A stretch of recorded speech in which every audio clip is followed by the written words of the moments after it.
Hello बच्चों, चलिए प्रश्न पढ़ते हैं। प्रश्न दिया है मनुष्य के शरीर की सबसे लंबी कोशा है। विकल्प ए है तंत्रिका कोशा, विकल्प बी है अस्थि कोशा, विकल्प सी है पैर की पेशी कोशा तथा विकल्प डी है हृदय की पेशी कोशा।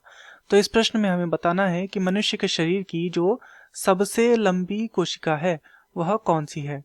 अर्थात इस प्रश्न की जो मुख्य अवधारणा है वह उसमें हमें यह बताना है कि मनुष्य के शरीर में सबसे लंबी कोशिका कौन सी होती है, कोशिका कौन सी होती है। तो इस प्रश्न की जो मुख्य अवधारणा है इसमें हमें बताना है सबसे सबसे लंबी सबसे लंबी जो कोशा होती है या कोशिका होती है उस विषय में हमें यहाँ पर बताना है।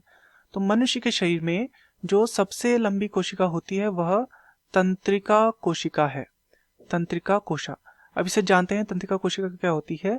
ये उत्तेजनीय कोशिकाएं होती हैं, अर्थात यह उत्तेजन का कार्य करती हैं। उत्तेजनीय ये क्या है, कोशा है। तथा इसमें हमें देखने को मिलता है कि ये मस्तिष्क से सूचना का आदान प्रदान करती हैं। मस्तिष्क से ये क्या करती हैं, सूचना का आदान प्रदान का ये कार्य करती हैं। कौन सी, तंत्रिका जो कोशिकाएं होती हैं मस्तिष्क से ये सूचना का आदान प्रदान करती है तथा इसी माध्यम से क्या होता है, शरीर का संचालन होता है। शरीर का संचालन मस्तिष्क इन्हीं के माध्यम से कर पाता है तथा संपूर्ण शरीर में ये उपस्थित रहते हैं। क्योंकि संपूर्ण शरीर का संचालन इनके माध्यम से होता है तो ये क्या रहेंगी, संपूर्ण शरीर में ये उपस्थित रहेंगी, संपूर्ण शरीर में ये देखने को मिलेंगी। संपूर्ण शरीर में ये उपस्थित है, इसी कारण से क्या होंगी, ये सबसे लंबी कोशिका हो जाएगी। क्योंकि संपूर्ण शरीर में ये क्या है, स्थित है, तो ये क्या है, सबसे लंबी कोशिका है। तो चलिए यहाँ पर विकल्पों को देखते हैं। विकल्प ए है तंत्रिका कोशा, बिल्कुल ये हमारी सबसे लंबी, मनुष्य के शरीर की सबसे लंबी कोशा है।